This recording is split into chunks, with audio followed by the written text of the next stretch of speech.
How would you describe Motörhead? Very loud. You're forced to listen to it, and if you don't like it, then you have to leave. Such a wall of sound. If you like to gamble, I tell you I'm your man. Black metal, death metal, heavy metal, as far as we're concerned, we Motörhead, we do what we do. At 16 years old, I had never heard anything like that. It f***ing blew my mind. There was no band with more attitude than that version of Motörhead. No holds barred, energy. Off the rails. Just living it, man. It was wild. Motörhead. Oh, what are they teaching this place? Few songs hit as hard or as fast as Ace of Spades. Pure chaos delivered at full speed. And at the heart of it all is Philthy Animal Taylor. His drumming on this track is raw, aggressive, and relentless from start to finish, and it's the kind of performance that not only defined Motörhead's sound, but helped shape the future of heavy music. Double up or quit, double strike or split, the ace of spades, the ace of spades. Come on, for f***'s sake, how long can it take? Ace of spades. By the late 70s, Motörhead were breaking out of the underground. Their Overkill record had cracked the UK top 30, fueled by Phil Taylor's thunderous double bass playing. Drummers were already starting to take notice, as Metallica's Lars Ulrich later recalled. I had never heard anything that sounded like that.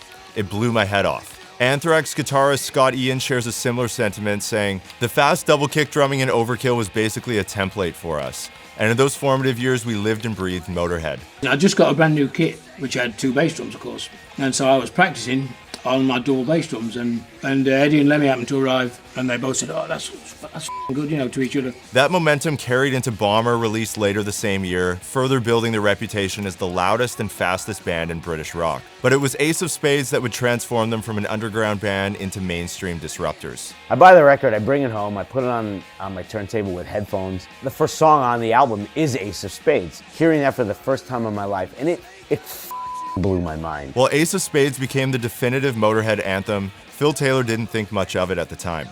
In a 2011 interview, he admitted, "To be honest, it was an ordinary run-of-the-mill number started off by Lemmy with his bass chords, and I didn't think it was that great, really. And yet it seems to have become, here in America anyway, the one number that everybody knows of Motörhead." In interviews, Phil Taylor has said that their performance on the show The Young Ones was the reason this song became such a big hit, and why we all know it today. Playing for the high road, dancing with the devil, going with the flow, it's all a game to me. To really understand the genius of Ace of Spades, let's start by looking at the key grooves that Phil plays throughout this track. As the full band kicks in, Phil locks into a groove that sounds deceptively simple. On paper, it's just snare on 2 and 4 and a punk-style kick pattern, but what makes it sound so wild are the hi-hats. He plays loose, fast quarter notes, and that open sound creates this frantic runaway train momentum. And also pay close attention to the few times that Phil closes the hats in the middle of the groove, making it feel a little bit unpredictable.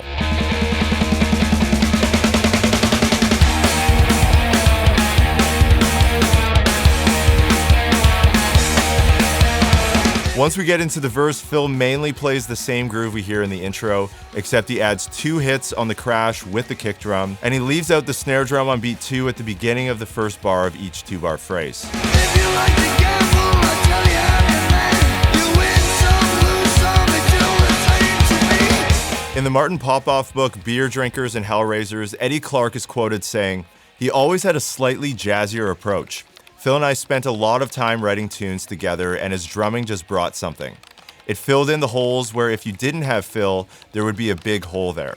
Phil would fill in the gaps. This jazzier approach likely came from his early years when he was listening to Gene Krupa, Buddy Rich, Danny Serafin, and Bernard Purdy." I've never been like a fan, of any particular one person, whether they be a drummer or a movie star or anything like that. Some of the best drumming that I used to like was, I used to like all the old Tamla Motown stuff from like the 60s, late 60s and early 70s.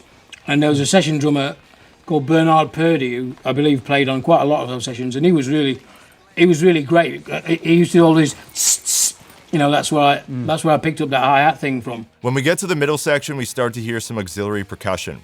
Producer Vic Mail suggested adding some wood blocks that sound like tap dancing shoes. The band resisted at first, but it ended up becoming one of the most recognizable parts of the entire song. The spoons, you see? There's the spoons. Do you remember? The spoons? The tap dancing. It was the Or was it? No, it was me, wasn't it? Not me personally, no. I believe that Phil did to this day. I wasn't allowed into the studio. Well, I had to, you see, because we didn't have the stunt. The stunt tap dancer couldn't make it, so I had to do my own tap dancing, I'm afraid. Oh, there was a tap dancing bit in this one. Yeah. In the middle bit. See what I mean? Sticks. Yeah. Used to make me do terrible things. So. The hi-hats start to tighten up a bit. We have a bunch of quick hi-hat barks, and Phil even flips the backbeat towards the end, which is a bit of a trip.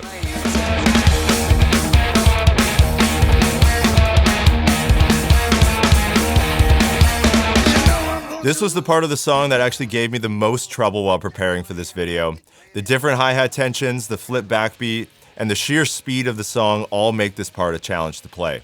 So we wanted to film a full breakdown of Ace of Spades that includes this interlude part and also the quick drum fills and all the grooves you need to know to get through this song so you can confidently play it on your own kit. We've also done this with our genius of Tom Sawyer, Chop Suey, Enter Sandman, and a bunch of other episodes, and tons of drummers are getting their practice time in and learning how to play these legendary songs. You can check all of these lessons out for free over on Muzora, and the link is down in the description. Finally, when we reach the outro, Phil kicks things up with some snare accents and rolling fills that drive the band to those final cymbal hits. It's the perfect send-off for such an explosive track.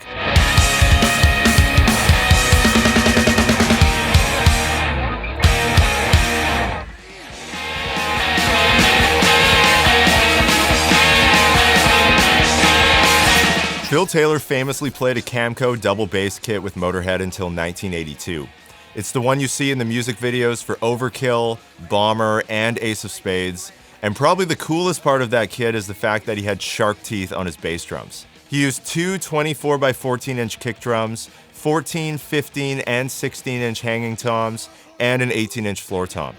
And he would also swap between 14x5.5 and 6.5 chrome over brass Camco snare drums. He was known for using Paiste and Zildjian cymbals, with the larger cymbal setups being used on the Ace Up Your Sleeve tour. And he would even switch between playing with and without resonant heads on his toms on different tours. Some of the earliest footage we can find of him playing this kit is from 1978 on the John Peel Show, except with only one bass drum.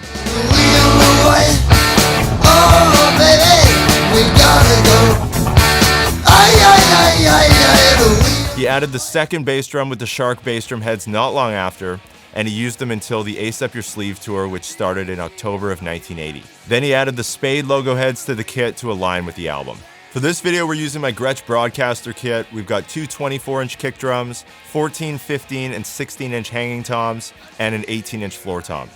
We've also got a 14x6.5 1970s Tama Imperial Star snare. We're also using Istanbul Agop cymbals, the same Remo drumhead configuration Phil used, and some custom lowboy beaters and Spade kick drum heads.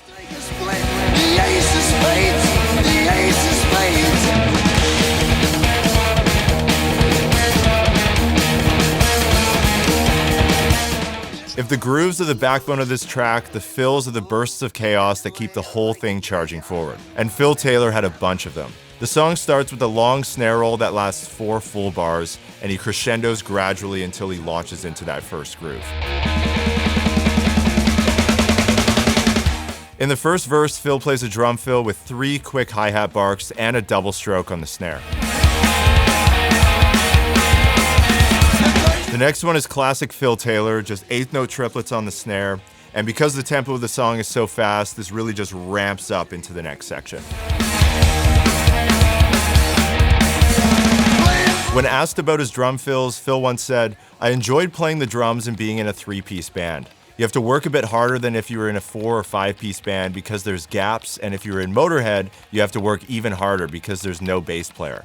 Lemmy's not a bass player, he's a guitar player playing a bass, and there's no bottom end there. So I do a lot more tom fills than other drummers." Me and Flea went to see Motörhead in Birmingham. We're standing by the monitor side where the monitor man is on the side of the stage, and the monitor man had 2 speakers, big speakers behind him so he could do cues and listen to people. And he turns on Lemmy's cue, and the sound of the bass was the wildest thing.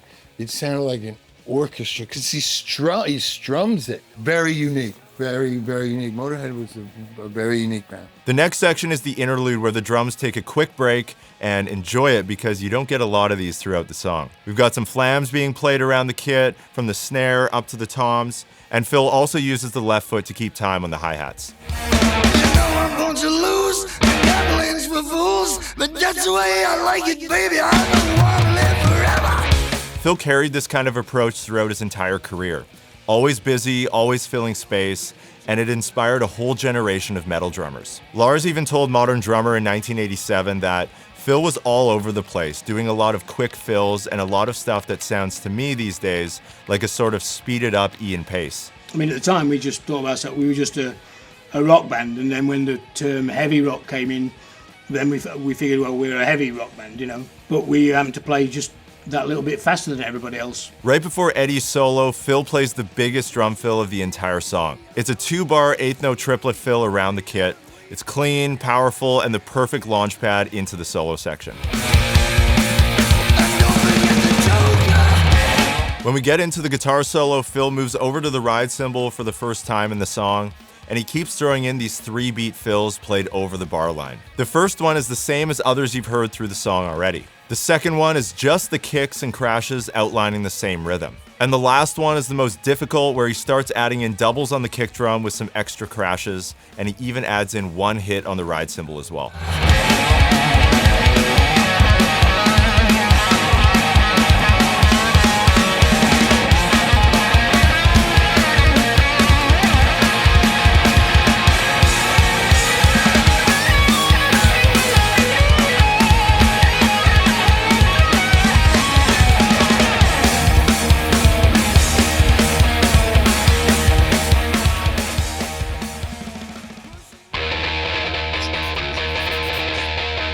Ace of Spades was the song that pushed Motörhead into the mainstream. The single hit number 15 on the UK charts, the album went gold, and decades later, after Lemmy's passing, it climbed back into the top 20. Even today, it racks up hundreds of millions of streams. You've adopted the Ace of Spades as your motif. Why the Ace of Spades? Ace of Spades is bad luck, isn't it? See? So we figured if we use bad luck as our theme, then it can't get any worse.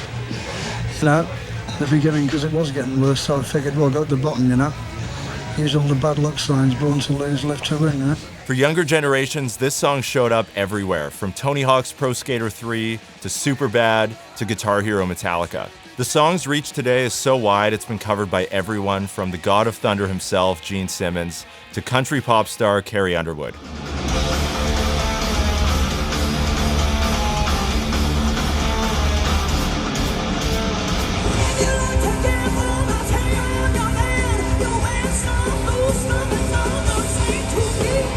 And it's been amazing to hear how Phil Taylor's drumming has influenced so many of the world's greatest drummers. Not credited enough. I think that thrash, for the most part, really started with that dude. Ace of Spades, just the speed and the power that he played, the attitude. I mean, there was no band with more attitude than that version of Motörhead. My introduction to double bass drumming was the song Overkill, and Philthy Animal Taylor was just playing double bass for